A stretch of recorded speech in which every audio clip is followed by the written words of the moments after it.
அப்புறங்க எல்லாருமே வந்து போன் எடுத்து பசங்க கையில கொடுத்துக்கிட்டு குழந்தைங்க கையில கொடுத்துக்கிட்டு சீக்கிரம் ரீல்ஸ் போடுறா, ரீல்ஸை போட்டு தொலை அப்படின்னு சொல்லிட்டு மண்டை மேலே அடிச்சிட்டு இருக்கிறீங்களா? எனக்கு கண்ணில் தெரியுதுங்க. பக்கத்து வீட்லயும் பார்க்க முடியுது, எத்து வீட்லயும் பார்க்க முடியுது, பக்கத்து தோட்டத்திலையும் பார்க்க முடியுது, பக்கத்து வீதியிலையும் பார்க்க முடியுது. சொல்ல போனா அண்டை மாநிலத்து இந்த பக்கம் கேரளா, அந்த பக்கம் ஆந்திரா, கர்நாடகா, ஏன் நார்த் வரைக்குமே போகும் போல அப்படி என்னால பார்க்க முடியுது. ஏன்னா இன்னைக்கு வந்து ஒரு சம்பவம் நடந்துச்சு. வீடியோவை பார்த்தோன்னே எனக்கு என்ன இது ஏஐ வீடியோ மாதிரி இருக்கு. ஏஐ வீடியோவோட இவங்க ஏதாச்சும் எடிட் பண்ணி ஸ்டாலின் ஐயா வந்து எந்த பக்கமாவது நிற்கும் போது இப்படி பேசிட்டு இருக்கும்போது திடீர்னு வந்து பேசினாரா அப்படிங்கிற மாதிரி எனக்கு எல்லாம் தோணுச்சுங்க. உண்மையிலே ஃபர்ஸ்ட் டைம் பார்க்கும்போது இந்த பசங்க இவங்க ஐயா முதலமைச்சர் இருக்காரு, என்னடா இது விஷயம் உண்மையாலுமே என்னால நம்ப முடியல. கொஞ்ச நேரம் கழிச்சு பார்த்தா என்னால நம்ப முடிஞ்சுது. அதுதான் உண்மை. டிவிலையும் பிளாஷ் நியூஸா ஓடிக்கிட்டு இருந்துச்சு. அதை பத்தி தான் இன்னைக்கு பேச போறோம். அது கூடவே இன்னொரு விஷயம் பேச போறோம். இந்த விஷயத்த கொஞ்சம் டீட்டெயில் சொல்லிடுறேன். அதாவது மு.க. ஸ்டாலின் ஐயா, நம்மளுடைய மாண்புமிகு முதலமைச்சர் ஐயா ஸ்டாலின் அவர்கள் வந்து இந்த தேவா பிரதர்ஸ் கூட ஒரு செல்ஃபி எடுத்து போட்டிருக்காங்க. இதுக்கு அண்ணாமலை அவர்கள் நிறைய கருத்துக்கள் சொன்னாங்க. ஆனா அந்த கருத்துக்களை விட இவர் வந்து எதுக்கு இப்படி பண்ணினாரு அப்படிங்கிற ஒரு விஷயமும் தெளிவா அவரே இப்ப நீங்க பாத்திருப்பீங்க. ஆனா எனக்கு கண் முன்னாடி இத்தனை பேரெல்லாம் இப்படி பண்ணிட்டு இருக்கிறது தெரியுது. அவங்க பசங்க பிள்ளைங்க எல்லாம் படிக்க சொல்றதை விட வீல்ஸை போடு, ஐயா முதலமைச்சரை நான் போய் பார்க்கணும், அவங்க கூட நானும் உட்காந்துட்டு பேசணும் அப்படிங்கிற ஒரு விஷயம். அதை பற்றி டீட்டெயிலா நம்ம பார்க்க போறோம். அதுக்கு அடுத்த விஷயம்னு பாத்தீங்கன்னா அவங்க குடும்பத்தை சார்ந்த மாறன் பிரதர்ஸ் அப்படின்னு இருப்பாங்க இல்லையா, ஓகே விடுங்க. அதாவது காவியா மாறன் அவர்கள் வந்து சன்ரைசர்ஸோட ஓனரா இருக்கிறாங்கல்ல, அந்த அணியோட ஐபிஎல் அணியோட அதனோட பிரான்சைஸ் வந்து ஒரு விஷயம் பண்ணிருக்குங்க. அந்த விஷயத்த நான் நேத்தே பேசலாம்னு நினைச்சேன், அது மறந்து போயிட்டேன். அது இன்னைக்கு வந்து இதுல செகண்ட் பார்ட்டா ஆட் பண்ணணும்னு தோணுச்சு. அதை பத்தி கண்டிப்பா பேசுவோம். ஏன், எதுக்கு, எதனால வந்து அது அவ்வளவு பேசு பொருளா காவியமாறன் அவர்கள் வந்து அடி வாங்கிட்டு இருக்காங்க சுத்தி. இங்க மட்டும் தமிழ்நாட்டில் மட்டும் இல்ல, நார்த் அத்தனை யூடியூபர்ஸும் வந்து போட்டு அடிக்கிறாங்க. இந்தியாவில் ஒரு பிளேயரை உங்களுக்கு கிடையாதா? ஏன் அந்த அப்ரார் அகமது தான் உங்களுக்கு கிடைச்சாங்களா அப்படிங்கிறது. சரி ரைட், பாகிஸ்தான்ல அந்த வீரரை தவிர வேற வீரரே இல்லையா அப்படிங்கிற அந்த அளவுக்கு போயிட்டாங்க. பாகிஸ்தான் வீரர்களை விட்டுருங்க, இவங்க அவரு தான் கிடைச்சாரா, அப்ரார் தான் கிடைச்சாங்களா அப்படிங்கிற ஒரு லெவலுக்கு போயிட்டாங்க. அதை பத்தி என்ன எப்படி அது அப்படிங்கிற டீடைல்ஸ் ஃபுல்லாவே இது வீடியோ முழுக்க நம்ம பார்க்க போறோம். அதுக்கு முன்னாடி நம்ம எப்பயும் ரெக்வஸ்ட் பண்றது, அந்த சப்ஸ்கிரைப் பட்டனை பெல் ஐக்கனை கிளிக் பண்ணுங்க. நம்ம போடுற வீடியோ நோட்டிபிகேஷன் உங்க மொபைலுக்கு வரும் அப்படின்னு சொல்லிட்டு வேற விஷயத்துக்குள்ள போயிடலாம். என்னடா முதல் விஷயம் எடுத்து பாத்தீங்கன்னா, ஆமாங்க, நான் வந்து ஒரு விஷயமா வெளியே போயிட்டு வந்தேன். அப்படியே வர ஒவ்வொரு வீட்லயும் பாத்தீங்கன்னா அப்படியே காதுல அப்படியே கேக்குது, நாளையில இருந்து இன்ஸ்டாகிராம் ரீல்ஸ் போடுற, நம்ம போய் முதலமைச்சரை பார்க்கணும், இப்ப இருந்தே ட்ரைனிங் பண்ணிக்கணும், நான் பசங்களை எல்லாம் எப்படி ட்ரெயின் பண்றது அப்படின்னு அப்படிலாம் பேசிக்கிட்டு இருக்கிறாங்க. எப்படி இருந்தீங்களே இப்படி ஆக்கிட்டீங்களேப்பா அப்படிங்கிற மாதிரி ஒரே ஒரு வீடியோ. ஐயா முதலமைச்சரை ஸ்டாலின் ஐயாவை பார்க்கணும்னு அத்தனை பேருக்குமே விருப்பம் வந்துருச்சு. ஈஸியா போய் ஐயா முதலமைச்சரை பார்த்தரலாம் அப்படின்லாம் கிடையாதுங்க. அது ஈஸியெல்லாம் கிடையாது. அந்த பசங்க சின்ன குழந்தையில இருந்து இப்போ வரைக்கும் அவர் என்னென்ன விஷயங்கள்ல எப்படிலாம் வந்தாங்க அது வேற விஷயம். அது நடிகர்கள் கூட வந்து ஒரு வீல்ஸை போடுறதும், பிரபுதேவோட கூட ரீசெண்டா ஒண்ணு நடந்துச்சு அந்த வீடியோ. அதை விட்டுருங்க, நம்ம விஷயத்துக்குள்ள போயிடலாம். ஐயா முதலமைச்சர் அன்னைக்கு அன்பில் மகேஷ் அவர்களோட திருமண நிகழ்வுக்கு போயிட்டு கூட எனக்கு டைம் இல்லை, நான் வந்து வேற ஒரு நிகழ்வுக்கு போக வேண்டியது இருக்கு, இருந்தாலும் அங்க வந்து ஒரு சொன்னாரு, எனக்கு நிறைய இருக்குது, ஆனா வந்து குறைஞ்ச நேரம் தான் செலவிட முடியும் அப்படிங்கிற மாதிரி ஒரு விஷயத்த சொல்லிட்டு போனவருக்கு இன்னைக்கு இந்த செல்வங்கள் மழலை செல்வங்கள் கூட பேச வேண்டிய சூழ்நிலை என்ன அப்படிங்கிற ஒரு கேள்வி வருது. ரைட்டு, அவரு சொன்ன விஷயங்களை தாண்டி எனக்கு ஒரு கேள்வி என்னன்னா, இது பார்த்த உடனே சாதாரண நமக்கே ஒரு ஆசை வருது, முதலமைச்சர் அவர்களை போய் பார்க்கணும் அப்படின்னு சொல்லிட்டு. என்ன சொல்லல, பொதுப்படையா வந்து நம்ம முதலமைச்சர் ஐயா அவர்களை போய் பார்க்கணும் அப்படிங்கிற ஒரு ஆர்வத்தை தோன்றது இந்த இன்ஸ்டாகிராம் ரீல்ஸ் வர்ற அளவுக்கு ஐயா முதலமைச்சர் இன்னைக்கு செஞ்சிருக்காரு. ஓகே, அது செஞ்சது ஒரு நல்லதுதான், இல்லைன்னு சொல்லல. ஆனா அந்த குழந்தைகள் செஞ்சது கடைசியில வந்து ஒரு விஷயத்த சொல்லிட்டாரு, நீங்க வந்து படிக்கணும் அப்படின்ட்டு. ஆனா என்ன பொறுத்த வரைக்கும் பெரும்பாலானோர், குறிப்பா அண்ணாமலை அவர்கள் சொன்னது வந்து ஒப்புக்கு ஜப்பானியா கடைசியில படிங்கன்னு சொன்னதை நீங்க முதல்ல இருந்து அவங்க வந்து ரீல்ஸ் எல்லாம் போடுறீங்க, இந்த ரீல்ஸ் வந்து இவ்வளவு பிரபலம் ஆயிருச்சு, அதை நான் பார்த்தேன் அப்படின்னு சொல்லி அது என்கரேஜ் பண்றது, நீங்களும் அதை ரீல்ஸ்குள்ள இன்வால்வ் ஆகுறது, அதை தாண்டி வந்து சமூக விஷயங்கள் நிறைய அவலங்கள் நடந்துகிட்டு இருக்கு. குறிப்பா சட்டம் ஒழுங்கு எங்க எந்த நிலைமையில் இருக்குது அப்படிங்கிறது கேள்வி கேட்டிருக்காரு அண்ணாமலை அவர்கள். உண்மைதானே? விளாத்திக்குளம் அந்த பொண்ணு வந்து கற்பழிச்சு அத்தனை பேர் வந்து அந்த விஷயமெல்லாம் நடந்து அத்தனை பேர் கதறிக்கிட்டு இருக்காங்க. போராட்டம் தொடர்ந்து கொண்டே இருக்குது. இதை தாண்டி இது முக்கியமா அப்படிங்கிற ஒரு கேள்வி மக்கள் மனசுல வருது. இவங்க இங்க இருந்துகிட்டு அந்த 2 பசங்க கூட ரீல்ஸ் எடுத்து போட்டுட்டு இந்த விஷயத்தை எடுத்து சொல்லிட்டு இருக்காங்க.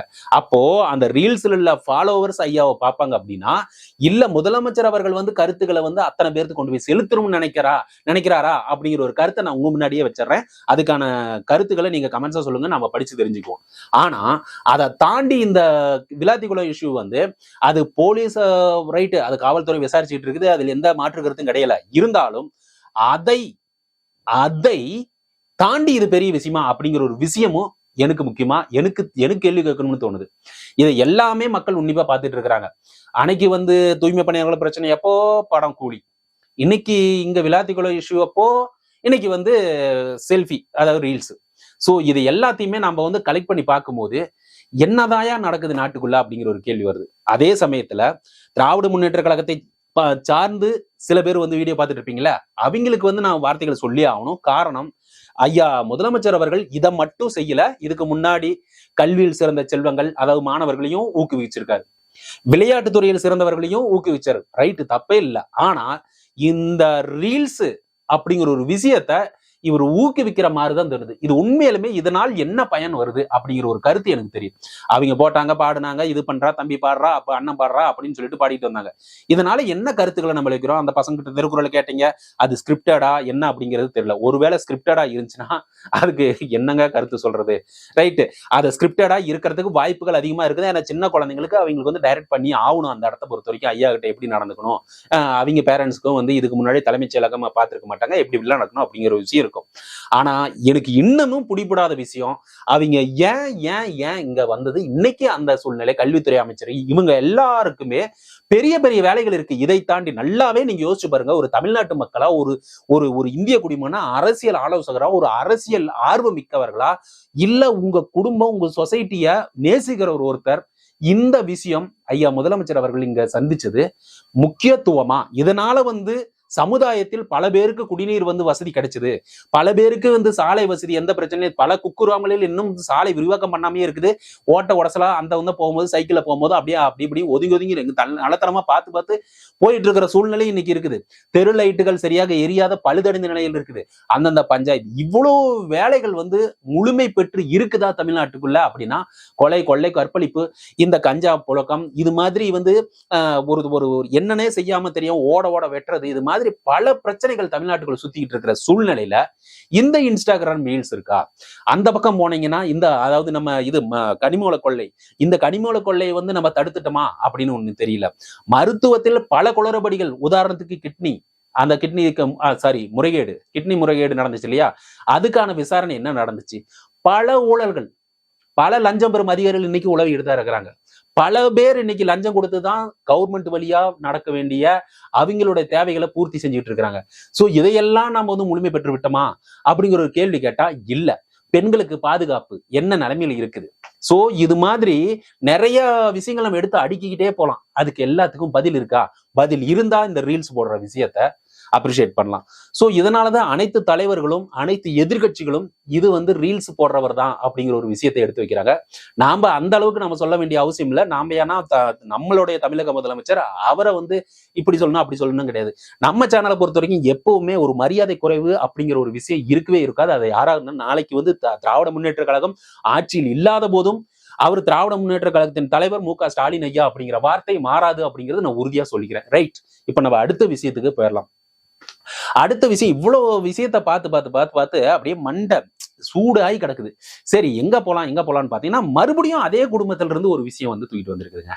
என்னன்னு பாத்தீங்கன்னா, ஒண்ணும் இல்லைங்க, காவியா மாறன் அவர்கள் வந்து எங்க இந்த சன்ரைசர்ஸ் டீமை வந்து IPL மேனேஜ் பண்ணிட்டு இருக்காங்க இல்லையா. இப்போ நம்ம வந்து அந்தனோட சன்ரைசர்ஸோட பிரான்சைஸ் வந்து இந்த இங்கிலாந்தில் நடக்கிற த 100 லீக் அப்படிங்கிற ஒரு போட்டி. அந்த போட்டியில இது ஆக்ஷன் நடக்குது. அந்த ஏலம் எடுக்கிறாங்க, எந்தெந்த வீரர்கள் அவங்க அணிக்கு அப்படின்னு எடுக்கும் போது இந்த சன்ரைசரோட பிரான்சைஸ் வந்து அங்க எடுக்கிறாங்க. அந்த ஆளு எடுக்கிறதுல ஒரு தப்பு நடந்து போச்சுங்க. தப்பு பொறுத்த வரைக்கும் நம்ம இந்திய மக்கள், நம்ம தமிழ்நாட்டு மக்கள் பொறுத்த வரைக்கும் தப்பு நடந்துருச்சு. ஆனா அந்த டீமுக்கு தப்பு இல்லை அப்படிங்கிற மாதிரி தான் பாகிஸ்தான் வீரரை ஒருத்தர் எடுத்திருக்கிறாங்க. பாகிஸ்தான் வீரரை எடுத்தது தப்பு இல்லை, ஆனா எந்த வீரர் எடுத்தாங்களா பர்டிகுலர் வீரர், அந்த வீரர் எடுத்ததுதான் பேசு பொருளா இருக்குது. அது தவறானதா எல்லாரும் சொல்லிட்டு இருக்காங்க. காவ்யா மாறன் அவர்களை வந்து திட்டிக்கிறாங்க, மீம்ஸ் கிரியேட் பண்றாங்க, நிறைய விஷயம் பண்றாங்க. என்னடா விஷயம் அப்படின்னு பாத்தீங்கன்னா, ஃபர்ஸ்ட் நான் எக்ஸ்பிளைன் பண்ணிடுறேன். அந்த பக்கம் இருக்கிற பிரான்ச்சைஸ் வந்து இப்போ நிறைய வந்து ஒரு டீ கடை ஆரம்பிக்கணும், ஏங்கிற ஒரு டீ கடை, அதுதான் ஆரிஜின் ஆரம்பம். அந்த டீ கடை நல்லா ஃபேமஸ் ஆகி நல்லா பேர் இருக்குன்னு வச்சுக்கோங்க. அந்த ஏங்கிற ஒரு சிம்பல் வச்சுக்கிட்டு இன்னொரு இடத்துல அதே சிம்பிள், அதே ஏ, அதுக்கு சுத்தி இருக்கிற ஒரு லோகோ, அதை யூஸ் பண்ணி நிறைய இடத்துல யூஸ் பண்ணவங்க பாத்தீங்களா, அவங்க அந்த லோகோவை யூஸ் பண்றதுக்கு காசு கொடுத்துருவாங்க. அந்த வேற ஒருத்தர் வாங்கவங்கள அவங்க காசு கொடுத்துருவாங்க. இங்க பாருங்க, உங்க லோகோ யூஸ் பண்ணிக்கிறேன், உங்க பிராண்டை நான் யூஸ் பண்ணிக்கிறேன், நான் ஒரு இடத்த வச்சுக்கிறேன், பூட்டி கடை இல்ல டீ கடை அப்படிங்கிற வச்சுக்கிறது. இதுக்கு பேர் தான் பிரான்ச், அந்த பிரான்ச்சைஸ் அப்படின்னு சொல்லுவாங்க. இந்த பிரான்ச்சைஸ் மாதிரி சன்ரைசர்ஸ் அப்படின்னு சொல்லிட்டு ஐபிஎல் உதயமாச்சு இல்லையா, நம்மளுடைய சன் குழுமத்தோட ஒரு அங்கம் தான் அந்த இது. அந்த அணியை ஓனர்ஷிப்பா இருக்கிறத ஓனர் அந்த நிதி எடுத்துட்டு இருக்கிறது வந்து காவ்யா மாறன் அவர்கள். அவங்க இந்த சன்ரைசர்ஸ் வந்து இங்கிலாந்துல நடக்கிற ஒரு 100 லீக் அப்படிங்கிற ஒரு போட்டிக்கு இப்ப எப்படி ஐபிஎல் நடக்கிற மாதிரி ஐபிஎல் வந்து ஏலம் நடக்கும் இல்லையா இந்தியாவில், அது நம்ம இந்திய கிரிக்கெட் வாரியத்தோட கண்ட்ரோல் இருக்கும் ஐபிஎல். ஆனா அங்க நடக்கிற அந்த 100 லீக் அப்படிங்கிற அந்த மேட்ச் வந்து அவங்க இங்கிலாந்து நாட்டோட கிரிக்கெட் வாரியத்தில் கண்ட்ரோல் இருக்குது. அதனால இது வெளிநாட்டுல நடக்கிற அந்த லீக்னால, அந்த போட்டினால நம்ம இந்தியா போயிட்டு அங்க கண்ட்ரோல் பண்ண முடியாது. ஏமா சன்ரைசர்ஸே நீ ஏன் அந்த பாகிஸ்தான் வீரரை எடுத்த அப்படின்னு சொல்லிட்டு கண்ட்ரோல் பண்ண முடியாது. ரைட், இப்ப புரிஞ்சுச்சு இல்லையா இங்க என்ன நடந்துச்சு, அங்க ஏன் பிரான்சைஸ் வந்து என்னாச்சு. இப்ப காவ்யா மாறன் அவர்கள் ஓனர் தான், பிரான்சைஸ் அங்க நடக்குது. இப்ப ஆனா இந்த காவ்யா மாறன் அவர்களுக்கும் பிரான்சைஸ் அந்த சன்ரைசர்ஸ் பிரான்சைஸ்க்கும் இந்த சம்பந்தம் இல்லையா அப்படின்னா சம்பந்தம் இருக்கு, இல்லைன்னு மட்டும் சொல்லிட முடியாது. இவங்க இன்ஃபுளுன்ஸ் ஆகலாமா, ஆகலாம் கண்டிப்பா. ஏன்னா அவங்களோட பிராண்டு, அவங்க கேள்வி கேட்கலாம், யாரை எடுக்கலாம் எடுக்க கூடாது அப்படின்ட்டு. ஆனா கம்ப்ளீட்டா இன்ஃபுளுன்ஸ் ஆகுமா அப்படின்னா ஆனா ஒரு தவறு நடக்குது, அதனால நம்ம பிராண்டுக்கு தப்பு நடக்கும் அப்படின்னு ஒரு விஷயம் தோணுச்சுன்னா இன்வால்வ் ஆகலாம். அப்படிப்பட்ட விஷயம் தான் அங்க நடந்திருக்குது. யாரு அப்படி என்னடா வீரர் எடுத்தாங்க அப்படின்னு பாத்தீங்கன்னா, இந்த பாகிஸ்தான் வீரர் வந்து அப்ரார் அகமது அப்படின்னு சொல்லிட்டு ஒருத்தர் இருக்காங்க. அவரு என்ன பண்ணிட்டார் அப்படின்னா, நம்மளுடைய சிந்தூர் வந்து இப்ப நடந்துச்சு பாத்தீங்களா, நம்மளை வந்து அந்த சுற்றுலா தலத்துல வந்து அப்படியே படப்படன்னு சுட்டுட்டு அந்த போய் அதுக்கு வந்து நம்மளுடைய மாண்புமிகு பாரத பிரதமர் மோடி அவர்களும் சிந்தூர் அப்படின்னு சொல்லிட்டு ஒரு ஆபரேஷன் ரெடி பண்ணி அங்க பாகிஸ்தான் மீது தாக்குதல் நடத்தி பாகிஸ்தான் அலறி அப்புறமேட்டுக்கு இவங்க வந்து வேண்டாம்னு சொல்லி நம்ம ட்ரம்ப் உள்ள தலையிட்டா அப்படின்னு சொல்லிட்டு ஒரு பேச்சு இருக்குது. அது என்னன்னு உண்மை தெரியல, அதுக்குள்ள போகல. பட் இந்தியா பாகிஸ்தான் வார் நடந்துச்சு. அந்த வார் வந்து பின்னாடி நின்னதுல பாகிஸ்தான்ல இருக்கிற ஒரு கிரிக்கெட் வீரர் வந்து, பாகிஸ்தான் கிரிக்கெட் வீரர் வந்து ஏற்கனவே வந்து 2019 வந்து புல்வாமா தாக்குதல் ஒன்று நடந்துச்சு இல்லையா, அந்த தாக்குதல் எதுக்குடா நடந்துச்சுன்னு கேள்வி கேட்டீங்கன்னா, அந்த தாக்குதல் வந்து காஷ்மீர் பிரச்சனைக்காக, காஷ்மீர் எல்லை பிரச்சனை வந்து பலகாலமா இருந்துச்சு இல்லையா, அதுக்காக வந்து ஒரு தீவிரவாத அமைப்பு வந்து இந்தியாவுக்குள்ள நடத்தும் போது அந்த நடத்தினதை பதிலடி கொடுக்கறதுக்காக போன நம்ம புல்வாமா அப்படிங்கிற ஒரு இடத்துல வந்து நடந்துச்சு. அந்த தாக்குதல் நடத்தும் போது இந்த மேல வந்து போச்சு பாத்தீங்களா, அந்த இது நம்ம ராணுவ வண்டி, அந்த ராணுவ வண்டின்னு அந்த ராணுவம் போயிட்டு இருக்கும் போது அந்த ஏர்கிராப்ட் அப்படின்னு சொல்றாங்க இல்லையா, அந்த சுட்டு வீழ்த்தினாங்க. சுட்டு வீழ்த்தினோன்னையும் அதுல இருந்த நம்மளோட ஒரு ராணுவ அதிகாரி கீழே விழுந்துட்டாரு. அபிநந்தன் நினைக்கிறேன், பேர் தப்பா இருந்தா மன்னிச்சுங்க, அபிநந்தன் அப்படின்ட்டு. அவரு வந்து சுட்ட உடனே அவர் பாராசூட்ல குதிச்சாரு. அவர் குதிச்ச இடம் வந்து இந்திய எல்லை தாண்டி பாகிஸ்தான் அங்க போய் எல்லைக்குள்ள விழுந்துட்டாரு, அதாவது பாராசூட்ல இறங்கிட்டாரு. அவரை வந்து அபிநந்தனை வந்து அரெஸ்ட் பண்ணி அங்க போய் வச்சோடனையும் நம்ம இந்தியா வந்து பேச்சுவார்த்தையில கூட்டிட்டு வந்துட்டாங்க. ஆனா அது கூட்டிட்டு வர்றதுக்கு முன்னாடி ஒரு டீய கொடுத்து அவர் நல்லாதான் நலமுடன் தான் பாகிஸ்தான்ல இருக்காரு அப்படின்னு சொல்லிட்டு ஒரு குடிக்கிற மாதிரி ஒரு போட்டோ எடுத்து போட்டாங்க. இந்த விஷயத்த நம்ம சிந்தூர் ஆபரேஷன் நடக்கும் போது நம்ம தாக்குதல் நடச்சல, இந்திய தாக்குதல், அத கிண்டல் பண்ணி இந்த ஆளு யாரு, அந்த அப்ராரா அந்த அகமது அப்படின்னு சொல்லிட்டு கிரிக்கெட் வீரர் வந்து, அப்ரார் நினைக்கிறேன், அந்த கிரிக்கெட் வீரர் வந்து கிண்டலுக்கு எடுத்து போட்டிருக்காரு. இந்த எடுத்து போட்டதுதான் இந்திய மக்களிடையே கொந்தளிப்பு ஏற்படுத்துச்சு. அந்த கொந்தளிப்பு இன்றளவும் ஆறவில்லை. அதனாலதான் என்னவோ இன்ன வரைக்குமே இந்திய கிரிக்கெட்ல இருக்கிற எல்லா பிளேயர்ஸுமே கை குலுக்கிறது கூட நீங்க பாத்திருப்பீங்க, நிறைய மேட்ச்ல கை குலுக்கல அப்படின்னு சொல்லிட்டு, அந்த கை குலுக்கலன்னு சொல்லிட்டு நிறைய விஷயங்க. சோ இந்திய வீரர்களுக்கே அவ்வளவு கொந்தளிப்பு, எங்களுக்கு இவ்வளவு தொந்தரவு கொடுத்தீங்க அப்படின்னு சொல்லிட்டு போராடிக்கிட்டு இருக்காங்கல்ல, பேசிக்கிட்டு இருக்காங்கல்ல, சண்டை போடாம மனசளவுல போராட்டம் பண்ணிக்கிறாங்க. எங்க அப்பாவி மக்களை நீங்க வந்து உங்க இது வந்து கொண்டுட்டாங்க அப்படிங்கிற ஒரு மனசுல வச்சுக்கிட்டு நீங்க ஆதரவு தந்தீங்க அப்படிங்கிற பல விஷயங்கள் போயிட்டு இருக்கு. அதை நான் உள்ளுக்குள்ள போல. பட் இருந்தாலும் அந்த தாக்குதல் அங்கிருந்தவர்களால் தான் தாக்குதல் நடத்துச்சு அப்படிங்கிறது நாலதான் இந்தியாவே பாகிஸ்தான் மீது போர் தொடுத்துச்சு. சோ இது அவ்வளவு கண்டனத்துக்குரியான விஷயங்களை நம்ம இந்திய வீரர்களே அங்க வேண்டாம் அப்படின்னு சொல்லிட்டு இருந்தாங்க. நாங்க கை கொடுக்க மாட்டோம், நாங்களாம் இந்திய பாராட்டல அப்படின்னு தான். அதனாலதான் எல்லா மேட்ச்லயுமே நம்ம பாகிஸ்தான் சேர்த்திக்கிறது இல்ல, பாகிஸ்தான் வீரர்களையும் ஐபிஎல்குள்ள கொண்டு வர்றதில்ல. இது காலங்காலமா நடந்துகிட்டு வர்றது. அப்படிப்பட்ட சூழ்நிலையில இந்த சன்ரைசர்ஸ் அணியோட பிரான்சைஸ் இருக்கிற அங்க இங்கிலாந்துல நடக்கிற அந்த 100 லீக்ல இந்த அப்ரார் அகமது எடுத்துக்கிட்டு நீங்க உங்க அணியில சேர்க்கிறது எவ்வளவு பெரிய தவறான செயல் அப்படிங்கிறது இப்ப புரியுதா? இதுக்குதான் இவ்வளவு பாடம். சோ இததான் இவங்க அணி செஞ்சிருக்கு, அந்த பிரான்சைஸ் அணி, சன்ரைசர்ஸோட பிரான்சைஸ் அணி செஞ்சிருக்கு. அப்ப செஞ்ச அணி தவறா இல்லையா அப்படிங்கிற மாதிரி சொல்லுங்க. ரைட், இது பிரான்சைஸ் அணிங்க, அங்க இங்கிலாந்துல நடக்கிறதுங்க, இங்கிலாந்து வெளிநாட்டில் நடக்கிறது. இது பிசிசிஐ நம்மளோட இந்திய கிரிக்கெட் வாரியம் அதுக்குள்ள தலையிடாது. ரைட், ஒத்துக்கிறேன். ஆனா அந்த பிரான்சைஸோட ஒரிஜினாலிட்டி யாருக்கிட்ட இருக்கு? காவியமாறன் அவர்கள். அவர்களுக்கு தெரியாம, அதுக்குதான் ஆரம்பத்திலேயே சொன்னேன், அவங்க இன்ஃபுளுன்ஸ் கம்ப்ளீட்டா பண்ண முடியாது, ஆனால் சொல்லலாம் அப்படின்னு ஒண்ணு சொன்னேன். ஏன்னா இவங்க பிராண்ட் அவங்க யூஸ் பண்றாங்க, தப்பா நடக்கும்போது நம்ம பிராண்டுக்கு ஒரு தப்பு பேர் வரும் அப்படின்னு சொல்லும் போது அவங்க தலையிடலாம். அதை செஞ்சிருக்கலாம்ல, அது செய்யல. அப்ப செய்யும் போது கண்டிப்பா யோசிச்சு பாருங்க அவங்களோட மனநிலை என்ன அப்படின்னு சொல்லிட்டு நாம தான் யோசிக்கணும். நீங்க பாக்குறீங்களும் யோசிச்சுக்கணும். இத மனசுல எப்பயுமே பதிய வச்சுக்கணும். அரசியல் அப்படின்னு வரும்போது ஒவ்வொரு நிகழ்வும் நம்ம மனசுல, அந்த இதயத்துல ஒரு ஓரத்துல போட்டு வச்சுக்கணும். ஓட்டு போடுற அன்னைக்கு மட்டும் ஞாபகத்துல வச்சுக்கணும். அதுவும் அந்த ஒரு 7 செகண்ட் மேக்சிமம் அந்த மிஷினுக்கு முன்னாடி இருக்குமா, அந்த 5-3 செகண்ட்ல இந்த 5 வருடங்கள் நினைத்த அனைத்து நிகழ்வுகளும் அசை போட்டு பார்த்து அந்த 5 செகண்ட்ல நம்ம ஒரு பட்டன் அழுத்தணும். மறந்துடாதீங்க மக்களே. இதை எடுத்து சொல்றதுக்கு தான் இவ்வளவு பெரிய கதையை சொன்னேன். மறக்காம நீங்க எந்த விஷயத்தையும் மறந்துக்கூடாது அப்படின்னு தான் எல்லா யூடியூபர்ஸுமே ஒவ்வொரு கருத்தையும் எடுத்து எடுத்து சொல்லிட்டு வராங்க. அது வியூஸ் பத்தி கவலைப்படாம இருக்கிற யூடியூபர்ஸ், சமூக மக்களின் நலன் கொண்ட யூடியூபர்ஸ் கண்டிப்பா எடுத்து சொல்லிட்டு வராங்க அப்படிங்கறத நிதர்சன உண்மைன்னு சொல்லிட்டு இந்த வீடியோ அதோட முடிச்சுக்கிறேன். மறக்காம இது வரைக்கும் வீடியோ பாத்தீங்கன்னா லைக்கும் ஷேரும் கொடுத்தீங்கன்னா நீங்க பார்த்த மாதிரியே இதே வீடியோ மத்தவங்களும் பார்ப்பாங்கன்னு சொல்லிட்டு அந்த சப்ஸ்கிரைப் பட்டன் பெல் ஐகானை கிளிக் பண்ணி நான் போடுற வீடியோ நோட்டிபிகேஷன் அவங்க மொபைலுக்கு வந்து சேர்ந்து விடைபெறுகிறேன். நன்றி, வணக்கம்.